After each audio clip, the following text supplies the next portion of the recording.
kids living at home, living it up, and Living it buying rent free. property rent free. We're going to talk about it. What we see in the marketplace with kids living at home and buying property.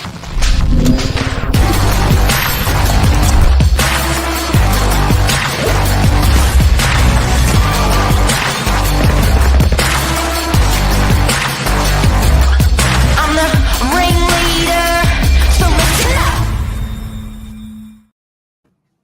Hey, Billy Bob, how are you? Where is that your place you're at? Good morning. Yeah, this is the living room of the castle, rent free. That's palatial. That's palatial. Hey, Bill, what's happening out there in with first home buyers and kids staying at home with all your mates? You're 21. 21. About to be What are you 22. seeing out there? What's the This is patterns? such a good topic. I've just popped in a little link there, everyone, as well. This is what sort of struck the conversation for today. Unfortunately, I couldn't do a share screen, but what it does show you is what age the average Aussie is buying property, and they've tracked it since 1971. So you can see the last sort of 50 years worth of, first home buyers. What's normal? First home buyers are getting older. That's the reality. Yeah, it looks like that. When I look at first home buyers, everyone's really helpful with the deposit situation, 5% deposit and no stamp duty and stuff. But it just seems like the threshold for income's crippling, where, to get in, I think we did it with Zach the other day, to get in for 600K, I think that a first home buyer needs to be on over 100K as a single wage. Yeah, spot on. How do you do that? It's a lot of money. I think it was like 120,000 just to service that portion of the loan, and even in Sydney, that's not buying you much. So the Boomerang generation has been born. I think this has probably been around for a little while, would you say? But certainly seeing it more now than ever. So what happened? What's boomeranging? The Boomerang analogy is like leaving home and coming back. And I don't know if most parents allow it. I don't think my parents are too keen on the idea. I would be cool doing it if my kids are investing that money that they're saving. Do you know what I mean? Because I think that's, to see that sort of money pissed up the wall, living at home, going out every night, like plenty of holidays, and they're like 28, 30, you'd be like, you really got to be doing a little bit more with your money. Yeah. And then I think the idea of Stayvesting is such a good, way to get ahead. Building wealth at home, where you can go out there, you can buy a property and enjoy the benefits of living at home for just that little while longer, but have something growing for you in the background. It's like the golden, I never thought of it this way, but this really is the golden ticket opportunity. And if you let it go, good luck to you later on, because when you move out and you're paying $500 a week in rent, it kills your cash flow, but also the banks look at you in a very different lens, very different light. You've got big overheads. You look, I'm 48, so I see that window and that opportunity is a very clear one. But for a 18-year-old or for a 22-year-old, like, how you sort of, you just think it's your parents harping on. But you're absolutely right. There's this golden ticket, where you can tell the banks you're not paying any rent, where you can tell the banks that you're staying there in that property indefinitely. You can tell the banks you're staying there indefinitely. Yeah. You can buy the first home property for yourself. As long as you're living in there for a very short time, you can actually return back home, and you've got the rent coming in, you've got your wage coming in, you're not paying the rent from the investment property, you're not paying rent with the oldies, there's this beautiful window of an opportunity not just to get the money from the banks and buy the property, but to actually cash flow for a couple of years.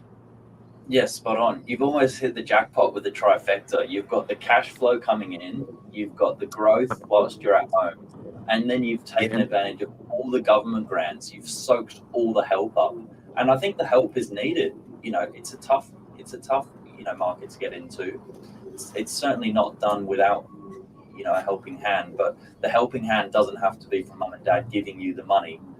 Full stop. I think it can come other ways, and taking advantage of sort of that low-hanging fruit, what's on the table. This is a really good one. It's just working the system, isn't it? Yeah, totally. I've seen so many friends come out of school as well, and they're on really good wages. You know, some of them left school year 10 and 11, and now they're fully qualified trades. You know, they're doing really well, and putting some good savings away. So this is good if they can back this up with mum and dad's help, and sometimes take it for granted, I think, a little bit. Yeah, and probably the most unutilized thing that I see with these people, these young guys, I think you can call it stay vesting, where you stay at home and you invest. But that stay vesting, I think the golden opportunity there is also with superannuation, where you can actually save a little bit more, tuck it away into your super, and pull it out on an agreement with our friends in government that you can use your super as a first home buyer. So it's definitely possible to do, but you have to set yourself up for it early. As in, not when you're ready to buy, as in as soon as you start saving any money, have a look into the super opportunity. You're not buying it in your super, you're buying it in your natural name, but you're using your super money that you've on top that you've saved extra. So I think if you're really committed to this cause and you're staying at home and you really want to do it, it can be done. But I can see an 18-year-old, 19, 20, 21-year-old just not understanding really that opportunity, and then looking back in their 30s, 35 and go, shit, you know what? I could have done it back then. Yeah, spot on. I think that scheme is the FHSSS, the First Home Super Saver Scheme. So you can Google that. But you're so right. You can't do this when you want to buy a property. It's got to be done 3-4 years earlier. You know, when you're sort of just starting to put some money aside. And you're expecting young people to act like old people. Like, it's quite counterintuitive, because this opportunity will be explained to you by family, friends, mum or dad, and it's literally just straight over your head. I get it. Yeah, but you'll thank yourself later if you can even just spare 5 minutes to listen to it and take it in deeply. I think I feel pretty lucky to have stay vested.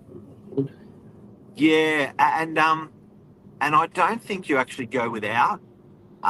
People often think they have to go without, like you're not going to be able to do the holidays, or you're not going to be able to do what you want to do. But it seems like these first home buyers out there end up having it all anyway. Like, I find, yes, it's hard, but they end up, within moderation, they're carrying that mortgage as the first home. They're staying with the oldies, but they're still enjoying all the fruits they were going to enjoy anyway. Often they end up moving out and going into rental accommodation and keeping that first home property rented out as well. But it doesn't seem to be too much of a wound moving forward when young first home buyers buy property and do that. Yeah, spot on. I think at the start you're absolutely right, and then it becomes like an expensive phone bill. It actually sets you up for some really good saving and spending patterns, because it's just every month, every week, in and out. So yeah, and then you get back on top. We've all done it. Do you know what I mean? You're doing it. We've done. I've done it. Like, it's one of those things. So definitely, the old utilize guys and girls utilize the mum and dad. Utilize the message from today's to utilize stay vesting.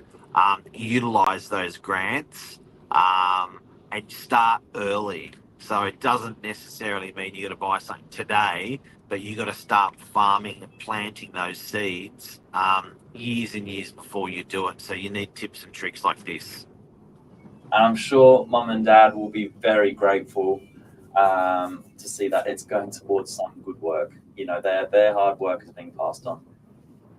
Yeah, and you know what? It's a bit of a joint venture. You know, like it's a pledge for mum and dad to have you around. You know, in your 20s, and you know, it's a pledge for the son or daughter to actually, you know, save a little bit, get into that property. So everyone's sacrificing a little bit now for a lot later. Yeah, that's the show. That's the Hop show. on that link. Hop on that Have link a great as well. day, Billy Bob. And Bill, we got the big game on this Sunday. What game? I don't watch that sport. You got a footy top on, Bill. Yeah, I do. What's I Lisa do. saying? Lisa's putting that link on there for everyone. Oh, what a legend. Yeah. All right. Guys, have a great week. Long weekend this weekend. Footy's on. And we'll speak soon. See you tomorrow. See ya.